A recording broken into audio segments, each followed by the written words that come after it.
राधे राधे। जय श्री कृष्णा। स्वागत है आप लोगों का मेरे लड्डू गोपाल कृष्णा ब्लॉग में।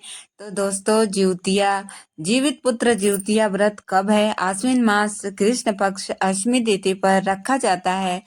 इस व्रत को करने से संतान की आयु लंबी होती है। ये व्रत बिहार, झारखंड, उत्तर प्रदेश में किया जाता है। मान्यता है कि इस व्रत को धारण करने से संतान को दीर्घ आयु होने का वरदान मिलता है और उनके जीवन में खुश खुश शांति की प्राप्ति होती है। पहले लोगों के पुत्र होते थे, वही करते थे इस व्रत को। आज के समय में बेटा हो या बेटी, कोई भी करता है इस व्रत को, क्योंकि फर्क नहीं है बेटा हो या बेटी।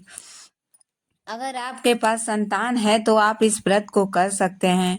आप आज आपको बताने वाली हूँ इस बार जिउतिया पुत्र व्रत कब है और कब समाप्त होगी। ये व्रत होता है पुत्र तीन पूरे 3 दिनों का, नहाए खाए से पारण तक होती है। जैसे छठ पूजा किया जाता है वैसे इसे भी 3 दिनों तक किया जाता है।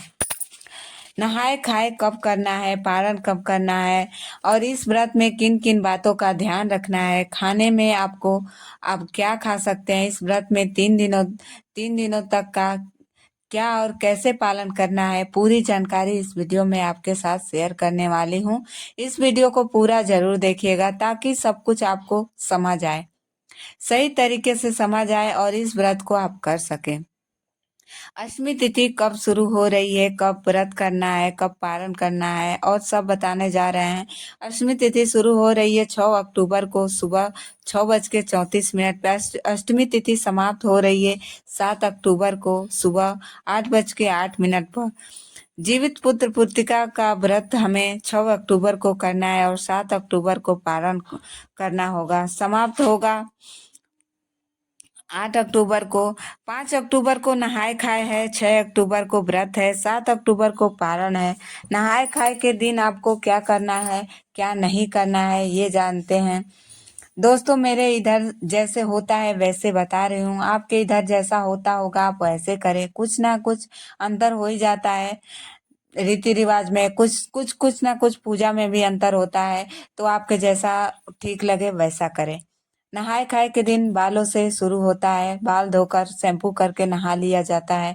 इसके बाद शुद्ध और सात्विक खाना खाया जाता है और लहसुन प्याज नहीं खाया जाता है। आज के दिन गाजर, मूली, बैंगन, मसूर की दाल भी नहीं खाया जाता है। ये भी कोई जिसे किसी की व्रत में नहीं खाया जाता है।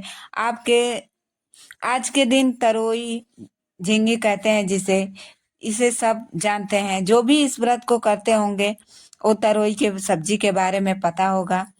तो तरोई की सब्जी का प्रयोग किया जाता है, चाहे खाने के लिए हो, चाहे पितरों के लिए हो, चाहे दान में भी तरोई का ही दान दिया जाता है। आप जो अनाज देते हैं दान में, उसमें तरोई भी रखा जाता है। आप इसे पहले से लाकर रख ले। निर्जला व्रत ही रखा जाता है। खुद खुद के सेहत का भी ध्यान रखना चाहिए। आपके घर जो भी बनता हो वो खाकर आप व्रत शुरू कर सकते हैं। नहाए खाए के रात्रि में एक काम किया जाता है। जो हमारे पितरों हैं, चिलो सियारन के लिए भोजन रखते हैं। हमने पूड़िया बन हमारे इधर पूड़िया बनती है, जो भी वो भी घी में बनती है और तरोई की सब्जी बनती है जो बिना नमक के, और दही, चूड़ा, चीनी, ये सब छत पे रखे जाता है तरोई के पत्ते पर। अगर तरोई के पत्ते ना मिल सके तो आप केला के पत्ते पर भी रख सकते हैं, लेकिन आपको जैसा सुविधा हो वैसे रखें। नहीं तो आप हमारे इधर जीवित भगवान के लिए और चिल्लो सियारिन और गौ माता के लिए भी, और एक सासू माँ के लिए भी रखा जाता है। 5 जगह ये सब चीजें रखा जाता है, छत पर रखा जाता है। ये सब आपको रात को 2 से 3 बजे के कर देना होता है। आप रात्रि में बनाकर रखें, चाहे सुबह बनाकर रख दीजिए। और आप सबको भोजन देने के बाद आप खुद भी सरगी खा लीजिए। जैसे आपके इधर होता है होगा, आप वैसे ही कर लीजिए। आपके इधर अगर दही चूड़ा खाया जाता होगा तो आप दही चूड़ा खाइएगा। पूरी सब्जी खाया जाता होगा सर्गी में, तो पूरी सब्जी खाएगा। थोड़ा बहुत प्रसाद के रूप में लिया जाता है और पानी पी लिया जाता है। उसके बाद सुबह हमारा व्रत शुरू हो जाता है और भगवान से विनती करते हैं कि हे भगवान, हमारे व्रत को पूरा करने के लिए हमारा मदद करें। उसके बाद शाम को पूजा होती है। बहुत लोग नदी किनारे जाते हैं और वहीं नहाते हैं। कुछ लोग भीगे ही कपड़े में वो क्या कहते हैं, खरी और तेल अपने जिसकी सासू माँ नहीं होती है वो उनको चढ़ाते हैं। तरोई के पत्ते पर या नदी के किनारे जो भी होता है वहां चढ़ाते हैं। और सुबह पारण में दान में सीधा निकालते हैं और तरोई का सब्जी भी दिया जाता है दान में। और सीधा में दाल चावल आटा जो भी आपके पास हो दान कर सकते हैं। दक्षिणा भी रखा जाता है कि पूजा में भूल चूक जो भी अपनी कमियां रहती है उसके लिए दक्षिणा रखा जाता है, वो भी दान दिया जाता है।